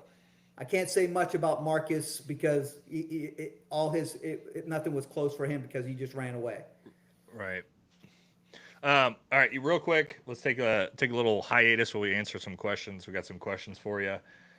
Zuby says, Eric, do you know anyone that has spoken to Slabinsky directly and gotten his point of view? I mean, imagine you may have, but or called him out on his BS. Who above Slabinsky pushed the most for his Medal of Honor? That's what we're going to talk about next. What I want to do is talk about that was going to be once we've had a great conversation what we've been getting into, but I want to talk Yeah, about how the hell yeah, that's Slabinsky gets a Medal of Honor. That'll be the next one we talk. Let's not address that yet, Eric. yeah. We'll do that after the questions. But if the first part of that, do you know anyone that's spoken to Slab directly? I mean, imagine you have. Imagine you got to know the guy, right? Uh, I Or have are you not or are talked you to him. more or you are more integrated with some Szymanski and that whole crowd from working with them? I'm on that side of it as far as with the Okay. Tim Szymanski. He was actually, uh, I end up after close quarters defense going over to SEAL Team 10, and he was still over at Group 2 at the time. And I, at that time, because of the corruption that I was running against, and so I'm fighting Jocko and Tim Szymanski in that situation. It gets to the point where my commanding officer, who's over on the West Coast, he goes, I don't understand it, Eric. Everybody wants it, but there's things happening above his level, and he's, Commander Spence. He's a commander at that time. There's people, and Tim Szymanski is a captain at this time. How does he advance to that level? That God knows. But he says, Eric, we're fighting this. Even though close quarters defense had won the contract when it went open bid, they never lost the contract. They always beat everybody because it was a way better system. That there's people above them. He says, I recommend that you file a fraud, waste, and abuse against this thing. And I'm just like, okay, and the West Coast, instructor, tells us both to do that. Chucker writes other letters that should become public to, what he said at the point. I got my IG complaint where it goes to, pointing out Tim Szymanski and Jocko, on it. And at that point, the whole John Chapman thing had died off. Nobody even knew about it until the upgrade. And I just knew that these guys are just, trying to get rid of, in their corrupt group of guys, trying to funnel money to their own gyms. And that's what Jocko does. He tries to, push money to his own gym and give contracts to his own gym. That's when he gets pushed out. My IG complaint, exposes a lot of this. Jocko gets like, okay, you're banned from doing any NSW contracts, whether you get in or out or whatever. He was forced to retire. You either retire or go into court martial. So Jocko's pushed out, and now he's just, we thought he was just going to go away. I'd never hear Jocko's name again. I could care less, didn't care much about, I didn't have a vendetta personally against him. And somehow he, starts his gym. Became the face of Navy SEALs. And, if you look at it, the whole Yeah. bruiser. I mean, it's kind of like our Tim Kennedy situation, right? Like, I Oh, mean, totally, totally. he's kind of the face of Green Berets, It's even worse than that because he lies about what happened on that deployment, and he actually, they have multiple blue on green, blue on blue. So if you read Chris Kyle's book, the one they made the American Sniper movie about, as far as, and Chris Kyle was in that platoon, that you won't find him talking about Jocko as a great leader. As far as is I mean, I haven't read the book. Is Jocko even in that book? no, he's labeled as a task unit, or task Very, unit command. very, very odd to me. If I had wrote a book, my commanders would 100% be in that book. But I Yeah, mean, okay. I mean, yeah, that's kind of odd when you look at it that way. extremely odd, and just like so, that obviously tells you what Chris Kyle, and Chris Kyle's not any. So you don't have Jocko without Chris Kyle. You don't have Kyle without without Jocko, because they've gotten in so much trouble on the battlefield that they're they don't have execution authority to go out and do different operations. So they're forced to only doing logistical runs and sniper overwatch for the Marines and for the Army guys that are there. So that's why that relationship happens. Well, we're getting off on a whole tangent, and Yeah. All right, let's jump let, back in. let, We got a few more comments. All yeah. right, we got Jacob Miller says rough stuff to hear, but it needs to be heard. Great show, guys. Thank you very much. And I think we're good after. Nope. No, here we go. Ronan Build says, does Eric know if there is definitely ISR footage of Operation Red Wings or not? Oh yeah, yeah. Yeah, There is, like yes, 100% yeah. there is. That's how we So know there was only no, there that was brings up only a eight great guys point. up on that mountain. That brings up a Yep. great point, because when and thank God Congresswoman Luna has basically joined us in the battle, and she's standing up for the Chapman family. She sees the injustice that's happening, and every Right. Navy SEAL out there needs to support her in pulling Slab's award, because that's Yeah, the we only talked way about we that. yeah, that's the only way we can clean up the SEAL teams. So if you're a Navy SEAL and retired and you're able to basically put your name out there, you need to support her in her endeavor, because that's the only way we can fix the SEAL teams. But when she talks, there's 5 Congress, SEALs that are out there, and Hmm. that when she talked to one of them, she says the optics don't look good on this. And you don't know how many times I've heard the optics don't, and that's when it comes to the pred feed on Red Wings, because Right. they're like, the optics don't look good. It would be embarrassing for that to come out, and we need to change the story on this. And that's when they change the whole story, and they lie about that. And Tim Szymanski's mixed in with that too, because So when that's the thing is like there's that fucking name again, right? It's not just like this dude is not just like involved in yeah, Takur Ghar. It's like he's like I don't know if it's like this backside puppet master, but it seems yeah, like we almost need like a movie that comes out about because he's again Slabinsky, he's exposed, man. Like in my chat, everybody knows everything about Slabinsky. They know yeah, about his bullshit, but not like you say Tim Szymanski. Most people are like, "Who's that?" yeah, But when you really like start to, and again, this isn't just me listening to Eric, guys. This is yeah. I've corroborated this stuff about Szymanski with a lot of different people in very, very, very high level positions within the military, and he seems to be the real problem child when it gets down to it. But before we get into that, I want to talk about Eric. How does Britt Szymanski get a Medal of Honor? Because to me, that's where this whole story starts to fall off the wheels of how this even happens. We know how John Chapman gets his, right? The Air Force decides because of the ISR footage and new revelations come to light that John deserves a Medal of Honor, which he obviously does. He deserves two. How Yep. the hell then does Slabinsky all of a sudden get put in for a Medal of Honor alongside this? Could you explain that to us? Because you're going to know better than you're going to be able to explain it better than I will. So because there's a saying in the team that dirt is good. And what that means is, if you catch an officer or you catch a senior enlisted doing something that they shouldn't, or you even set it up, as far as you get the honeypot, or you get them to have drink alcohol in country, downrange, and then you basically tell on them, you get leverage over somebody.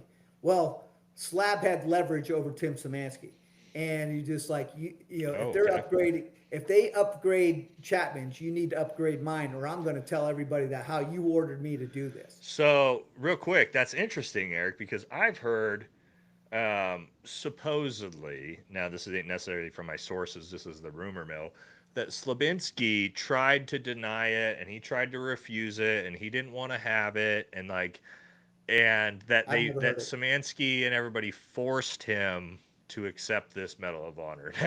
Now I've heard stories about Slabinsky and the way he's acted recently around peers, which I could tell those stories here in a second. But um, Love to hear so that's not that doesn't sound like the truth to you that Slabinsky had this he had all this integrity and the Navy forced it upon him. them. It sounds like maybe Yeah. he was in it from the start Yeah, of I disagree, yeah. and it just Okay. basically the only way that they could save face and try to equal what John Chapman did was to try, and that would squash maybe anybody fighting against it. It's just like, how could you ever question a Medal of Honor, winner? 100%, Well, yeah. awardee, not a winner. You You get can't awarded. touch them. Now, You can't let's criticize them. now let's think about that Brits Medal of Honor gets pushed up while Obama's in office. Obama reads through it and just like doesn't sign off on it and just like I'm not sure about all this information, and it gets pushed all the way until President Trump comes in, and those guys at those levels, they're they respect the leaders that are bringing this information to them. They trust them that they're getting accurate information. How does Marcus Luttrell end up with a Navy Cross being presented to him in the White House by George Bush? And how does Britt end up with a Congressional Medal of Honor? Right. The people at the highest levels within the SEAL teams allowed that to happen, knowing it was bullshit. And they did that. They're going to try to say it's for recruitment, as far as no. Oh yeah. And it's bullshit because they did it because they're going to do all these speaking engagements. You know how much a Medal of Honor recipient gets when he goes to a talking. Look up how much it would cost to have Britt Slabinsky come talk at your event, and Right. this is a cash cow, and that's the way. That's how they Yeah. see It it. definitely that's a real thing. I do know that. And then look at how much money gets generated, for these nonprofit, organizations that have these guys on their board. And so, hey, investigative reporters out there, start following the money because that's Yeah. going to lead to where this corruption So goes to. Go ahead. no, you're good, Eric. I just want to say, it's interesting because we did a little investigation in the museum. When I got the museum, I put out my big episode on Chapman that went pretty viral. The museum and Chris Cassidy, the museum CEO, emailed me directly a day after that because the video had gone so viral. With this bullshit PR, obviously obvious PR written response, and we looked into it because it was signed off by the PR firm, and we looked into the PR firm for the museum, and we researched a little about it and found out that the PR firm that the museum uses is owned by Obama's former speechwriter, and we're like, that's interesting that Obama's former speechwriter is also writing the PR statements for Navy SEALs on behalf of the Medal of Honor Museum. I don't know if there's any correlation to that, but you got to go, huh?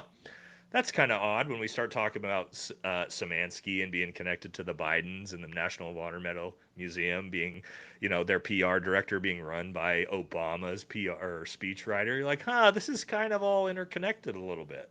Yeah, I'll tell you right now, it's a target-rich environment for investigative reporters with the higher Yeah. levels of my SEAL community, and it wouldn't take much digging to get into the bottom of it. And we need to, bring in Elon Musk to, clean it up Oh, Doge. and follow the money and see where all the, all these fundraisers that are getting, major amounts of money built up, all off of what Navy SEALs are promoting sometimes. Now, so Britt Slavinsky gets awarded. Well, I know, as far as I understand the story, the Navy forces for John Chapman to receive a Medal of Honor.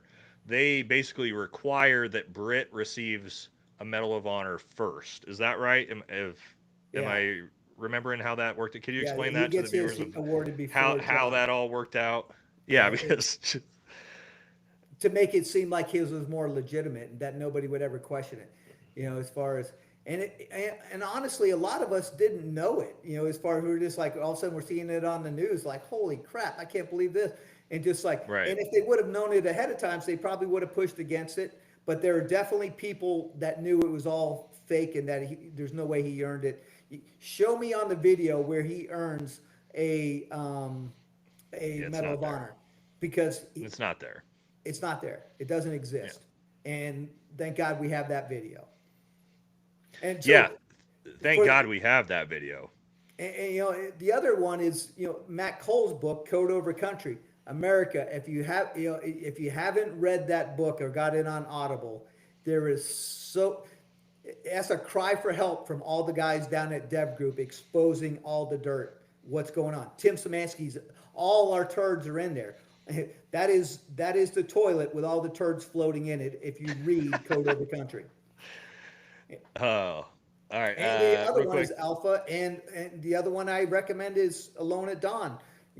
So Yeah. those books are all great books to read to All get right. an Real. understanding of how the whales came off the Navy SEAL teams.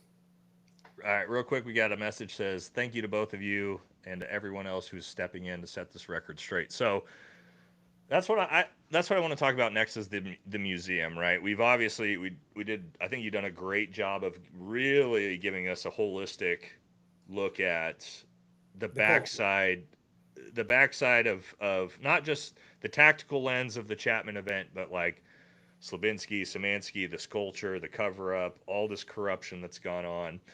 I want to move a little bit before we finish into the museum itself because obviously I know you're tracking it. It's being called from inner circles basically the Navy SEAL National of Honor Museum. And I don't think it's any surprise that, of course, Britt Slabinsky is on the board of directors and has also receiving one of the premier 200 exhibits in which John Chapman will not receive. Um, do you know? I'm not even sure how to even ask this because it's just so crazy. The audacity sort of these guys, which we now everybody that's watching this knows this whole backstory and how Slabinski's involved.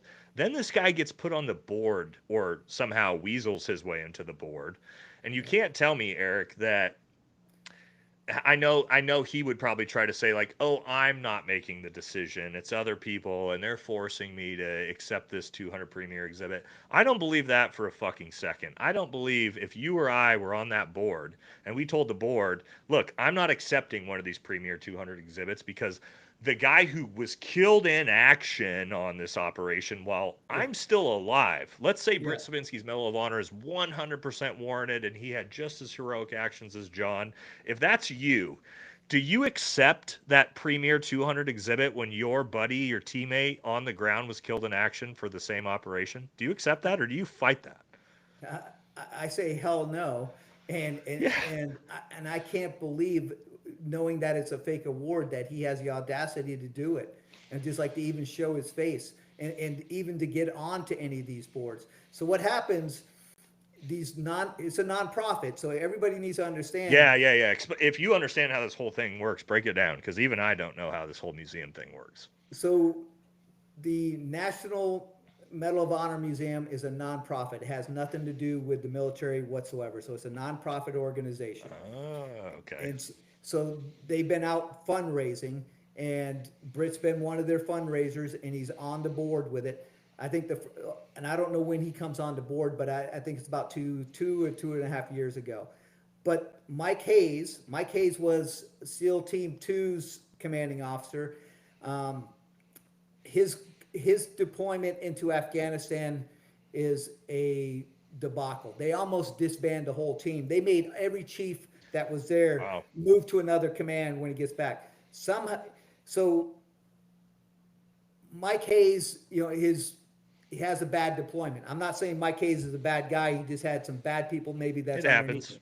But Yep. his reputation is tarnished, and he's pretty much just going to be just like if you're in charge.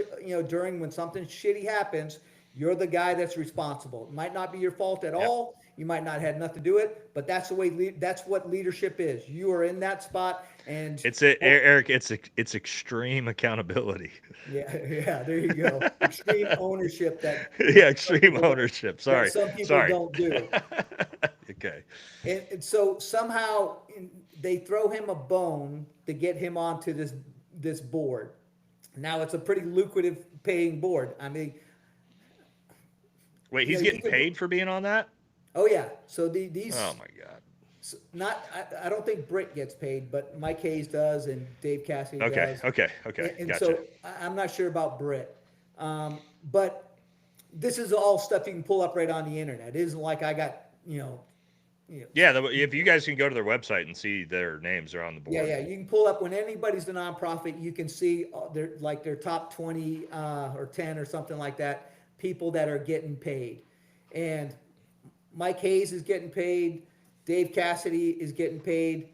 Britt Slabinsky's wife, who last name is Valentine, but now it's Valentine Slabinsky. Um, she's on the board. And so these are all people that have a decision on whether, and there's other Navy SEALs on the board too. Yeah, yeah. And and the first thing that they're going to do when they go into with those numbers is like, okay, who's gonna push back against our man Britt? And I bet you this is, and I don't even know if this has happened or not. I'm just telling you this is the patterns that they do it in. They get into the board. Next thing you know, they push out the people that are going to be somehow a conflict with. And I bet, and so if you look at it, like who's left, who was there in 2022? Who was there in 2023? Who was there in 2024? And what you'll see is probably that board, push some people out. And Right. and you'll find out that those were the people that were probably trying to bring light to the situation that this is not going to be look good for the Right. for the Medal of Honor. And there's good people mixed in there that don't know the true story about Britt. They've been fed this lie, and they come to his defense. They've heard his stories, and as far as so they unwittingly went along with it. But now that it's exposed, and now that it's obvious, and people like yourself and the Chapman family has been so disrespected. I mean, Yeah. it just can you imagine if they didn't get onto a platform and they didn't make it to this level, and you had to sit there and just eat this, knowing this is the guy that pretty much killed your brother, your son, your husband. Well, Eric, had Lori had Lori not put that Facebook post out that she put out, and had that not been sent to me, now obviously you've been raising red flags, but she puts that Facebook post out about what the museum's doing. Had that not got sent to me, and I not put out the videos I put out that got a ton of traction, other people jumped in, everybody else has been supporting it, that family would have just got slapped in the face and hosed, and they would have just laughed about it. They would have let them show up. Lori said it herself. They would have let them. They would have let John Chapman's 82-year-old mother on oxygen show up to that museum, thinking that John was going to have a premier exhibit because that's what they told her. Yep. And Alex she would have Ruder showed up told. on opening day and just been slapped in the face. They were going to do that on purpose, to me, which is just, it blows my mind. And they're going to do it. This is what's the craziest thing is this is exposed. Yeah. Like you have congresswomen talking about this. My videos have been on Fox News about this. CBS is investigating this, and they're still going to do it, Eric. This is the audacity of this guy. Is he's literally still going to go forward with it. Yeah. If I was, I can't even I fathom would, in my if own I was brain Britt, how you could I do would this. say, I would pull everything that I donated and go find me a cave to crawl in and never see my face again, because of this, the SEAL reputation has been tarnished again by all these turds that float to the surface, and it just does nothing but discredit. It discredits every Medal of Honor that's out there, every Navy SEAL that's received any Valor Award. It discredits it, and so Yeah. it makes us all untrustworthy, and it just makes it where Navy SEALs, when they talk, aren't trusted anymore, and Right. it's sad. Now, and Eric, I think for me, probably one of the biggest revelations of where I sort of came around on this whole thing was Tim Kennedy. Because again, for me, it was like, oh, nobody would do this, right? Nobody Yeah, in special operations would do this. And then we had him get exposed and we realized we had one of those, right? Like just completely fabricated everything, fraud, made up everything, stolen valor. And for me, that was a shocking moment of like, oh shit, yeah, this is real. This type of thing is going on. And then you start to actually dig into this. And I mean, at this point, this isn't like the Chapman, Slabinsky, Szymanski. This isn't like we're not giving you our opinions. This is all like again, there's ISR footage. Everything's out there. This is nobody's even really pushing. Is anybody even pushing back against this story? yeah. I put out a poll on my YouTube channel that it's like 10,000 votes, and I just said Britt Slabinsky or John Chapman, and it was like 97% to 3%. It wasn't a 60-40. He said, she said, we don't know what happened. Everyone knows. And yet this museum, and I think this, Eric, and I bet you'll agree, because again, and this was what I meant with the Tim Kennedy thing, I got so pissed off and so invested in this because, like you just said, it gave Green Berets a bad name. It smeared the Green Beret, and my dad was a Green Beret, legacy Green Beret. It means a lot to me, just like being a Navy SEAL. I know 20 years on the SEAL team means a lot to you. And at first I thought, Eric, he's just after these guys. And then I realized like Eric's not that much different than me. He spent almost his entire life either connected to or in the teams, and you care about this stuff. And you Yeah. want the SEAL reputation because the SEALs and all it takes is a Tim Kennedy to besmirch the entire Green Beret band. All it takes is a Slabinsky, a Luttrell to just completely besmirch the Trident. And I agree with you. I think again, I said at the start, I was critical of you, and I was wrong as far as I don't know what it would take for me to believe Britt Slavinsky's story at this point, but I don't know. But I mean, but I mean, and so it's sad. I think the saddest thing is that this museum, which was supposed to be an amazing opening, an amazing event for the history of the United States military, the history of all Medal of Honor winners, now has just turned into this. Oh, it's the fucking political bullshit National Medal of Honor Navy SEAL Museum. And it shouldn't be that. Yeah. That should not be the case. And because you guys have called out, Tim Kennedy and his antics there, you guys are going to attract a better caliber of person, and you're Yeah, going to stop other guys from doing similar things like that. right. Until Navy SEALs start doing that exact same thing, which myself and the True Brotherhood are trying to do now. But more have got a dog pile on it and basically Yeah. set this right. And because if we don't, what Navy SEALs are going to attract are criminals, drug people with problems, and people that are only here to somehow use their SEAL credentials to profit and make or get clout in some way or go into some political arena. So Yeah. they're here for the wrong reason. And when you have those people in your ranks, they are going to bring down the organization. You are not getting what most people would think of Navy SEALs. Yeah, and I think what was so powerful of why I mean Tim Kennedy's host, right? Like if you've seen we've had Staccato, USCCA, all these big companies come out make public apologies for being associated with him. We're talking Yeah, about public companies, right? But I do think the only reason that happened is because it was Green Berets. Me, yeah, Brent Tucker, it was all Green Berets. It wasn't Navy SEALs, it wasn't Rangers, it was Green Berets that stepped up and exposed a fellow fraudulent Green Beret. And I agree with you. Me as a Green Beret can only say so much, and people are veterans attacking veterans. You're just attacking veterans. But it's going to take the Navy SEAL community to stand up and say, look, we are going to clean house. We've got this old guard of shitbags that basically, and it's not what sucks is it's not that many, right? It's not that many of them, but it only takes a little handful of guys that cause this problem and ruin the brand. And unfortunately, the Navy SEAL brand, just like and Eric, the Green Beret brand in 2025 has been rough, right? We've had We've had the Tim Kennedys. We've had Matt Livensberger, with the Tesla bombing. We've had domestic violence. We've had all sorts of stuff that we don't usually have. And so I understand now, myself as a Green Beret, that's just like I'm where you're at, where it's like we can't fucking have this stuff anymore, man. We got to clean house. We got to expose the people that need to be exposed. That way we can go forward into Yes. the future where we're getting young quality men who are joining for the not right reasons. Yeah. So you're, we end up with, you know, because of the culture change that Tim Szymanski had put in his Dev Group Mafia guys into powerful positions and read code over country. But because of that, we end up with a bunch of shitbirds. They end up over there at Buds. And who are they letting through?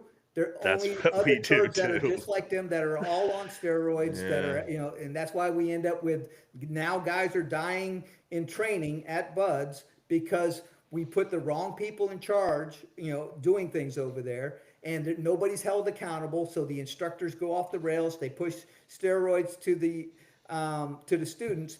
And why would they push steroids to, like, if you were an officer going to Buds coming out of the academy, you were given a heads up. Well, it's like you got to perform better than the enlisted. And the only way to do that is basically you need to get on steroids. So all the instructors know that you're taking steroids and they're in with it on you, but they that's got leverage crazy. over you your whole career. You can Oh never yeah, I bet. you Yeah, I it's bet. You can't it's that'll get all you kicked about out. leverage in dirt. And we have so much clean, and this isn't like me making it up. I'm embarrassed that I got to explain it and talk about it. Right. It hurts me to talk about this because how in the hell did we get here? And it's going to take some, as Lori said, some guys with some testicular fortitude, Yeah. Yeah. with some fucking balls to Yeah. put their face out there and just tell the truth. And if I'm wrong, come on and tell me where I'm wrong, where I made a mistake. Yeah, and I mean, I know Eric, you're a really humble guy, right? The fact that you're on this podcast after, a guy like me, kind of trashed you a little bit. I Um, understood it. but I mean that, it shows what a humble guy you are. And to me, um, I know you're good. I know you're a good man and you care about the SEAL teams. And again, it just, for me, it was one of those things. It was hard to believe. It was almost so outrageous from my perspective of our unit that it couldn't be true. And Yeah. then unfortunately you start to learn The hits that keep coming. that I it mean, is true. Yeah. look at what happened in the Red Sea with the two SEALs drowning out in the Red Sea. It just like, wait, this during VBS and before 9/11, I had done Yeah, that didn't make any 5 or 6 sense. real world. We were out there doing boardings, before 9/11 ever happened, and it was the only real world stuff that was kind of going on. And because I'm a smaller guy, I'm agile. I was a lead climber on a lot of that stuff, so I understand VBS, and my platoon after that, I become an MCADS platoon, which is you throw 11-meter rib out the back of a helicopter and you do VBSS with it or other type stuff with it. So I understand VBSS. I can never understand how 2 Navy SEALs drown doing it because Isn't that there's crazy? so many. And to come to find out is that the officer signed off on the training saying that they had conducted it when they didn't do it. They did it on Connex boxes, not underway. They were wearing the wrong gear. They were following the wrong SOPs. So those Gold Star family members, your sons weren't trained properly, and they died because of the leadership allowed that to happen. And you need to hold those guys accountable. And same thing with Marcus. Marcus and those the the guys from SDV1, they failed their training exercise. Well, first Marcus quits in Buds. Marcus doesn't even. Yeah. I've He heard has that. his brother fill in for 4 days, and you know how many guys that don't make it through Buds just wish they had like a 15-minute break to get their Right. composure. Oh yeah. Because Oh yeah. in their one moment of weakness after 4 or 5 months of going through this training, they have this moment of weakness, and Marcus gets 4 days off and admits to it and just gets away with it, and we don't. So I Now, bet you. has Marcus admitted that like on his podcast, or is that Oh yeah, they're talking around the fire. It's Marcus admits it. what? Yeah, He Oh, talks I about haven't seen it. that. Holy shit. This information's out there for the public. It isn't like Right, I'm right. making up. I'm just like, Well, I mean, and I know a lot about Marcus. I know. I mean, I've seen him on Anderson Cooper's episode talking about how he fucking threw his gun down and ran. I mean, I've seen him on his own podcast talking about how the Navy handed him the book and lawyers that's and bullshit. Well, publishers and yeah, it had nothing to do with the Navy. It had with the corrupt elements. With I don't believe it has anything to do with the Navy. It has more to do with the corrupt element with McGuire, Admiral McGuire, wanting to change the. right, right, right. Yeah, yeah, yeah. Yeah, that's Yeah, right, right. That's that's right. it's Yeah. so he and Marcus he's not complacent in this thing. He went along with it. He got $4 million for that book, and then Oh he's yeah. Oh yeah. and now and he did the movie and got millions for that. And then he tries to stop Gulab from coming over. The guy that saved his life, his family's just like, no, we don't want him over here because he's going to tell the truth. And he's Right. just like, so now Gulab, who is fighting for his life because he did an honorable thing, and this is the Afghan that saved his life, and Gulab loses a nephew because of this.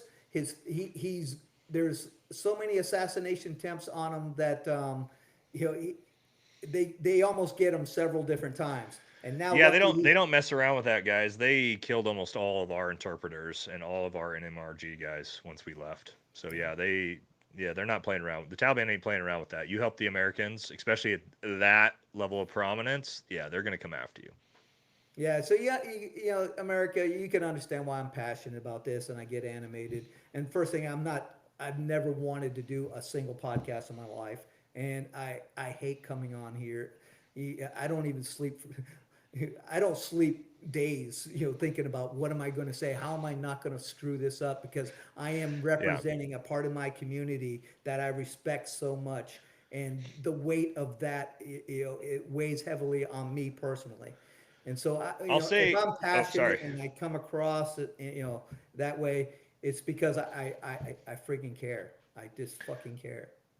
I'll say this, Eric, I know so many people in our community from, and we all do, spanning all the different units at this point. I haven't had a single Navy SEAL, even in all the coverage I've had, I haven't had a single Navy SEAL come out and say Eric Deming's full of shit. They maybe That's won't comment. They won't comment on it. Maybe they don't yeah, want to get involved. Maybe they're going to be silent on it. But yeah. in my coverage of it and everybody's coverage, I haven't had a single one of my SEALs that I'm connected with like that would come out and say like, "Oh yeah, Eric's just out to get people. Eric's full of shit." And again, over the last 10 months, as I've covered this and I've delved into this, investigated this myself, you've been about as credible as it gets. I haven't been able, like, there's some things still we haven't got into with the Jocko stuff where I haven't been able Yep. to say, like, hey, I've got evidence that this is true, but I can tell Right. you all the things that Eric has put out about a bunch of different things that I have been able to get second hand corroboration with from people I know. There hasn't been anything that is refuted anything you've said yet. So, I appreciate you um, saying that, Nate. I really do. I mean, and Because again, Eric, I'm not. I hope I'm a humble guy, right? But I'm just one of those guys that tries to call balls and strikes. With the information I had at the time when I first looked at this stuff, it didn't make sense to me, and that's why I wanted to have you on. I wanted my viewers again to see you come on here and have me eat a little bit of humble pie and say, it's not often that I say I'm wrong and I'm sorry, but this is one of those times where I was wrong. And, I didn't I wasn't doing it in bad faith. I wasn't doing it that I don't like you or any of those things. I no, just I thought I had a good grasp on things that I just didn't have a good grasp on it's realistically. unbelievable. It's hard for people to believe it. And I totally get it. That's why so many people have been duped. I mean, we duped presidents to Yeah. give false awards. And I mean, we are good at Yeah. it. And it's kind of some of the most treasonous acts you can do is to use your SEAL training, ASOT type training, to get leverage over a Yeah. political person. And so if you're a political, you know, candidate slash representative, senator, and you got Navy SEALs around you, I would be cautious because those ones Right. that are probably around you are there to try to get leverage. And this Yeah, is, it's yeah. sad for me to say, and I would question every one of them, because if they haven't said the same things that I'm saying to you, and they've been covering up this stuff, or the optics don't look good and they're not willing to address it, they Yeah. are the problem. They are the ones that are basically protecting the ones that are doing this. Yeah, and I think, again, as a multi-generational Green Beret, I care more about the beret, and this is why I went after Tim Kennedy. I care far more about the beret, the regiment, the legacy, the brand than I do about individuals. And I'm sorry, that's just the way I feel, and I know that's the way you feel too. It's like I don't give a shit. I'm not going to protect you just because you're a Green Beret.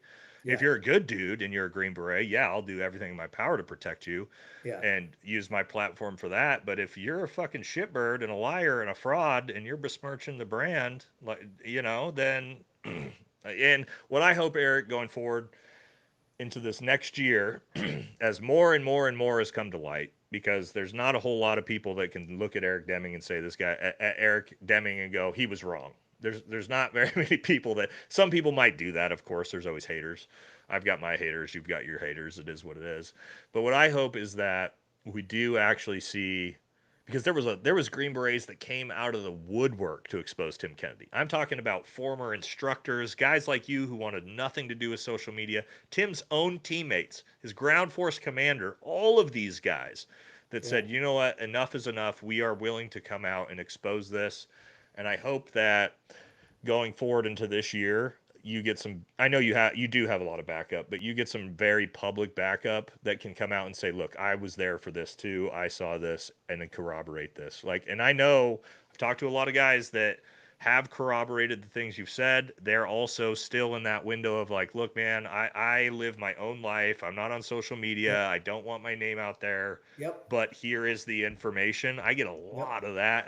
yeah, And it's hard to get guys like, and I don't, you're the same way. You don't want to pressure these guys. Like, they're just yep, trying to live their lives with their wife and kids. They don't want to yep. like get into the drama, but that's what they need. We need some SEALs that are as integrated into this controversy and corruption as much as you are, to come out and say, look, this is true, and this is why. So hopefully we see that start.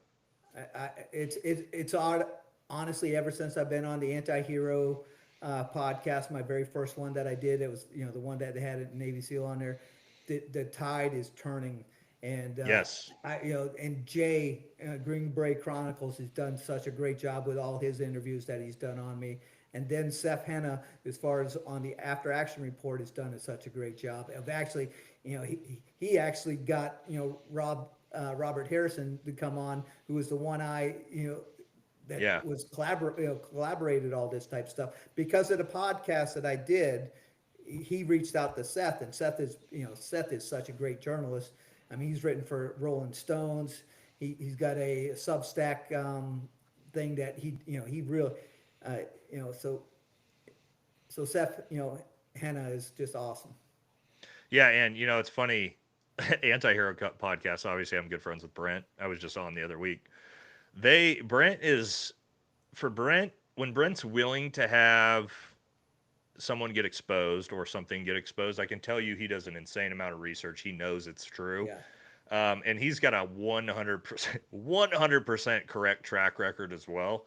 So yeah, I agree. I do think that the tide is turning. I think it just feels like we're in a spot in 2025 where it's kind of the year of truth, and these guys are getting exposed, and I think they'll always kind of be able to hide in their circles, right? And it is what it is. I don't know if we'll ever be able to get like what we really want out of it, which is like strip this dude's Medal of Honor, take it away from him. I'm not sure we'll ever get that, but what I feel like is a good enough, and this is kind of how I felt with Tim Kennedy, is everyone in the veteran community, the special forces community, even outside of that, knows this guy's a fraud.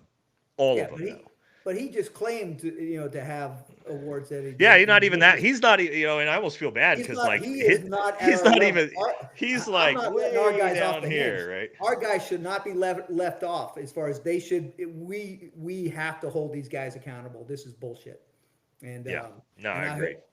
hope the congressman and big Navy finally says, okay, the cash cow of all the recruits that we get out of that fail out of buds, Now they're Right. not going to budge. Now that they're just like, okay, we're going to start holding Navy SEALs accountable and start prosecuting these guys We've said, yeah, go ahead. Sorry. because if you don't, it, there might not be a SEAL team in the future because we're going to get disbanded because we can't even be trusted to do anything right.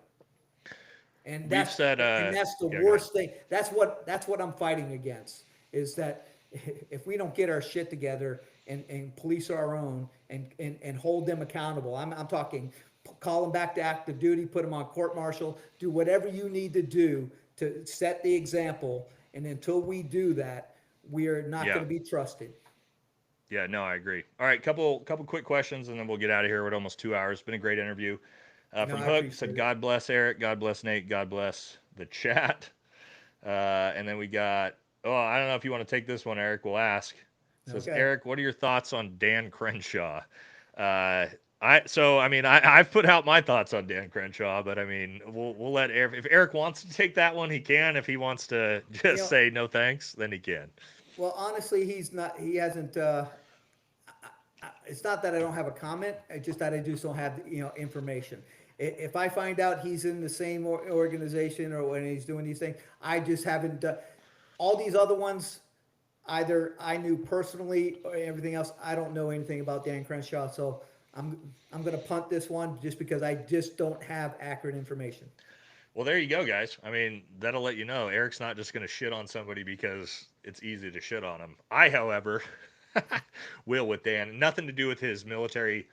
I haven't given Dan any hard time over his military service whatsoever. I don't care. Me shitting on him has been for the way he acts and the way he votes in Congress, which I have a problem with. But whatever, not that big of a deal. All right, we are at we've had almost 1,000 people in chat the entire time, so that'll be a pretty big episode here, reoccurring for the whole 2 hours. Thank you everybody for coming out. I'm gonna have to edit this one down, get everything good. But thank you very much, Eric. I appreciate you coming on. You're more than welcome to come on again. I know we focused on the John Chapman stuff, and I know the chat, as I've been looking at it, has been unhinged and a lot of Jocko stuff they want answered. Me and Eric will talk offline. We'll discuss if we want to do that one. Obviously, the recent cartel involved gym stuff is a little wild. You know what I mean? So me and Eric, we'll talk offline. We'll see what we want to I, do. But Yeah, anything else, America, Eric? you're going to be shocked when all the dirt comes out on that. It's another fucking black eye. As It's far as I've seen, and again, I don't know if I've talked to you about it, Eric, but I've got employees, instructors, clients, people at the gym who've all given me information on that gym, and we might be able to do an insane episode sometime on that yeah. because Well, when I you agree, find there's a lot of fucked up stuff going on over there. this is a great opportunity. This is a warning order to all the task unit bruiser guys that are still alive because under Jocko the first Navy SEAL gets killed, and then the second one and he gets another one. Ryan Job gets shot in the head, but he dies stateside later on. But this is a warning order to all the other ones that were out there. You better get on the right side of this, or you're going to end up getting fragged from you know what Jocko, Chris Kyle, Leif Babin, and others were doing in country that is going to become out to be known as fact. And so get on the Yeah, right side, gentlemen, because it's coming. yeah. If you don't want to be implicated, you might want you might want to get on the right side of it for sure. Yeah. All right, thank you very much, everybody. I'm gonna Thank you. log off the stream. Eric, stand by. We'll talk after this. Thank you to the chat. Obviously, a ton of people in the chat today. Appreciate y'all coming out. And again, thanks to Eric. Thanks All for right, coming everybody. out and supporting Nate, and I hope this makes a difference. Thanks for having me on, Nate. You're All right, stellar, and take everything's care, over. everybody. All right, stand by. All right, let me make sure. I just got to make sure that we're actually.